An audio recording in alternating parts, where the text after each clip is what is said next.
Right ఇక మిగిలిన updates చూసుకున్నట్లయితే ఆ జిల్లాలో అది పేరుకు ప్రభుత్వ పాఠశాల కానీ మాజీ నేతలకు మాత్రం వారి సొంత నేల. చిన్నారుల జీవితాల్లో వెలుగును నింపుతూ విద్య అందించే తొలి గూటి పాఠశాల. అలాంటి పవిత్ర స్థలాన్ని కొంతమంది మూర్ఖులు తమ స్వార్థ ప్రయోజనాల కోసం వినియోగించుకుంటుంది. చిన్నారుల అడుగులు పడాల్సినటువంటి చోట శవాలు పూడుస్తున్నారు.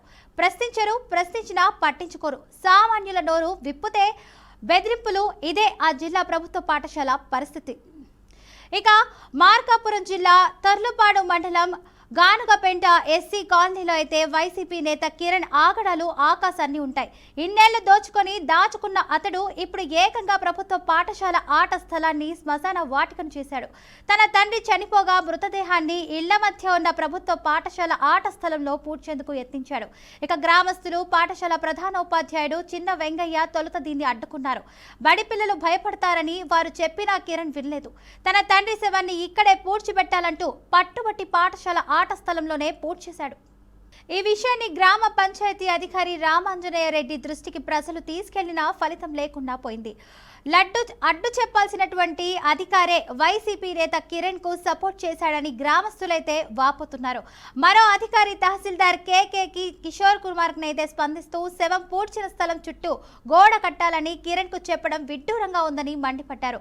స్కూల్ గ్రౌండ్ లో ఆటలాడుకోవాల్సినటువంటి చిన్నారులు భయంతో ఇంటి వైపుకు పరుగులు తీస్తున్నారని ఆవేదన వ్యక్తం చేస్తున్నారు. ప్రభుత్వ పాఠశాల స్థలాన్ని అతడి సొంత స్థలంగా భావిస్తున్నాడని ఆగ్రహం వ్యక్తం చేస్తున్నారు. ఇది మార్కాపురం జిల్లా గానుగపేంట ఎస్సీ కాలనీలో జరుగుతున్న వైసీపీ నేత కిరణ్ కిరాతకాలంటూ గ్రామస్తులు బహిరంగంగానే చెప్తున్నారు. పేదలం డబ్బులు పెట్టి పెద్ద పెద్ద స్కూల్ పిల్లలను చదివించే స్తోమత లేని వాళ్ళం. మా మీద ఈ వైసీపీ నేత పెత్తనం ఏంటంటూ నిలదీస్తున్నారు. అధికారులకు సమస్య చెప్పి విసుగుపోస్తుందని చెప్పి అసహనం వ్యక్తం చేస్తున్నారు. ప్రశ్నించాల్సిన అధికారులేమో మామూళ్ల మత్తులైతే తేలుతూ ఇక ఇలాంటి ఘటనలు అడ్డుకోకుండా అయితే తమ పిల్లలకు విద్యను దూరం చేస్తున్నారని విలవిస్తున్నారు.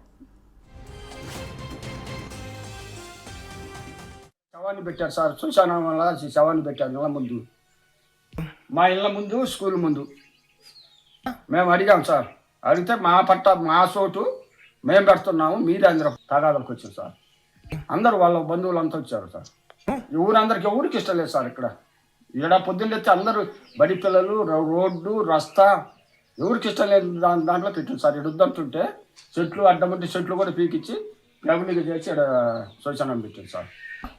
అధికారుల దృష్టికి పేపర్లో వేశారు సార్. ఇక్కడ నుంచి తీపిచ్చే మార్గం చేయండి సార్, మీకు దండం పెడతాం. ఎవరికి ఇష్టం లేదు సార్. ఊళ్ళో ఇళ్ళల్లో కాడ ఎవరైనా అసలు మాట్లాడే పని లేకుండా పెట్టాను సార్. ఇక్కడ శవాన్ని అంటే ఇక్కడ వాళ్ళ చోటని వాళ్ళు మామూలుగా వచ్చి తాగిపోయి వచ్చి మొత్తం నీళ్ళు తొలిపించింది. వద్దయ్య చిన్నపిల్లలు ఉన్నారు, బడి పనికిరాదు అని కూడా చెప్పినాం. మా చోటు మేము పెట్టుకుంటాము అని. వాళ్ళ చోటు అయితే వాళ్ళకు స్థలాలు అక్కడ ఇచ్చిండ్రుగా, కొత్త చోట్లే కదా, అక్కడ ఇస్తే అక్కడ కట్టుకుంటారు. ఇక్కడ ఏముంది, ఇక్కడ బడి కోసమని మేము తీర్చుని మొత్తం వచ్చి అడిగితే మా చోట్ల మేము పెట్టాల్సి ఉంది అని వచ్చి పెట్టి అది తీసేసే మార్గం చేయండి సార్. అసలు పిల్లలు నిద్ర రావడంలో పిల్లలు భయపడుతున్నారు. మొత్తం ఇప్పుడు మా బజార్ మొత్తం తగాదా పెట్టుకునే మేము పెట్టకాకమని మా మీద పెట్టుకుని సార్ వాళ్ళు చెప్పారు. పాపం సార్ వాళ్ళు కూడా మీదేంది అని వాళ్ళ మీద కొని ఉన్నారు. లేచిన కానీ ఇంకా అదే పడుతుంది సార్. మాకు ఇళ్ళ మధ్యలోనే కాదు సార్, పిల్లల వల్ల ఆడుకునే చోట్లు అయిపోయేది. అది ఇది అని మొన్నటిదాకా పిల్లలు అది ఇది ఆడుకుంటుండే ఆటలు పోవటం. ఈ గవర్నమెంట్ ల్యాండ్లో విద్యుత్ దిగితే ఏదన్నా ఒకటి వేసి ఏది పెట్ట అంటే గవర్నమెంట్కి వెళ్ళిపోయినాం సార్ ముందు. కానీ వాళ్ళు అప్పుడు పాత ఇల్లు ఉన్నాయని ఇది మాది ఇల్లు అని ఇంకా వాళ్ళు సామాన్లు అడిగారు సార్. అంత బజారు మేము పెద్దలు అందరూ అడిగారు, కానీ వాళ్ళు వినిపించుకోలేదు. అంటే మాది ఇది అంటే అప్పుడు పాతిళ్ళు ఉన్నాయంట కదా సార్, అందువల్ల ఇది మాది, మేము పెట్టుకుంటాం మా స్థలంలో అని వాళ్ళు ఎదురెక్కించారు సార్. అందరికీ చెప్పాను సార్, బడికి ఇబ్బంది కదా, చిన్నపిల్లలు ఉన్నారు కదా, మరి వాళ్ళు ఇబ్బంది పడతారు కదా అని అంటే మీరు ఏమన్నా చేసుకోండి, మాకు సంబంధం లేదు, మా ఇల్లు మేము పెట్టుకున్నాం అన్నారు. నేనైతే వాళ్ళు దగులాడుకున్నప్పుడు వచ్చినాడికి వినిపించుకోలేదు అనమాట. ఎంతమంది దగ్గర మేము అందరం మరిచినాం, అది పిల్లలు చదువుకుంటున్నారు కదా, ఎందుకు ఆడ అంత భయంకరంగా పెట్టడం అని. ఇంకా ఉన్నాయి వాళ్ళకు సంబంధించి చాలా ఉన్నాయి, కానీ అక్కడ పెట్టుకోమని చెప్పినాం. మీరు ఆడ నచ్చిన కాడ పెట్టుకోండి, ఇది మీకైనా ఎప్పుడో మీకైనా తీసుకోండి, కాదనట్లేదు. ఇక్కడ పెట్టొద్దని అన్నా కానీ వాళ్ళు వినిపించుకోవాలి. ఆ జిల్లాలో అది పేరుకు ప్రభుత్వ పాఠశాల, కానీ మాజీ నేతలకు మాత్రం వారి సొంత నేల. చిన్నారుల జీవితాల్లో వెలుగును నింపుతూ విద్య అందించే తొలి గూటి పాఠశాల. అలాంటి పవిత్ర స్థలాన్ని కొంతమంది మూర్ఖులైతే తమ స్వార్థ ప్రయోజనాల కోసం వినియోగించుకుంటున్నారని, చిన్నారుల అడుగులు పడాల్సినటువంటి చోట శవాలు పూడుస్తున్నారు. ప్రశ్నించినా పట్టించుకోరు. సామాన్యుల నోరు విప్పితే బెదిరింపులు. ఇదే ఆ జిల్లా ప్రభుత్వ పాఠశాల పరిస్థితి. ఇక ఇదే అంశానికి సంబంధించి పూర్తి సమాచారాన్ని మా ప్రతినిధి రామ్మోహన్ అయితే అందిస్తారు. రామ్మోహన్, చెప్పండి, దీనికి సంబంధించినటువంటి అప్డేట్స్ ఏంటి? Thank you Fatima.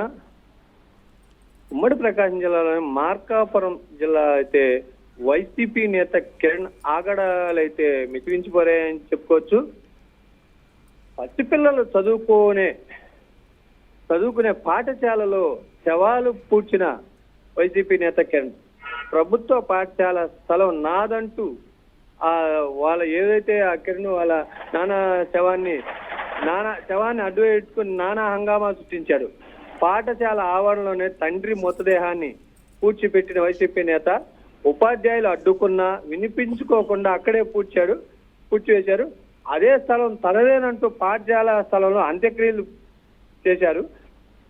పాఠశాల ఆవరణలో పిల్లలు చదువుకున్నారు. పిల్లలు భయభ్రాంతులకు గురవుతారని స్థానిక ప్రజలు, ఎవరైతే ఉన్నారో అక్కడ స్థానిక ప్రజలు కానీ ఆ పాఠశాల ఉపాధ్యాయులు కానీ ఎంత అడ్డు చెప్పినా వాళ్ళ మాటలు ఏమీ పట్టించుకోకుండా మృతదేహం అక్కడనే పూడ్చడంతో విద్యార్థులు అయితే భయాందోళనలతో ఇదవుతున్నారు, వణికిపోతున్నారు, భయాందోళనకు గురై విద్యార్థులు సమాధిని అక్కడి నుంచి ఏదైతే కిరణ్ యొక్క తండ్రి సమాధిని తొలగించాలని గ్రామస్తులు కానీ అక్కడ స్థానిక ప్రజలు, విద్యార్థులు, పాఠశాల ఉపాధ్యాయులు డిమాండ్ చేస్తున్నప్పటికీ, వాళ్ళు వింత చేస్తున్నప్పటికీ ఏ మాత్రం పట్టించుకోకుండా తల్లుపడి గానుగపెండ గ్రామంలో ఈ ఘటన చోటు చేసుకుంది.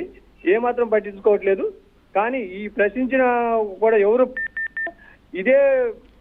ఈ తతంగానంటూ గ్రామ పంచాయతీ అధికారికి గ్రామస్తులు కానీ ఉపాధ్యాయులు తీసుకెళ్ళినా కూడా ఆ గ్రామ పంచాయతీ అధికారి సైతం ఆ వైసీపీ నేత కిరణ్కే అతనికే సపోర్ట్ చేస్తున్నట్టు ఇదవుతా ఉన్నారు.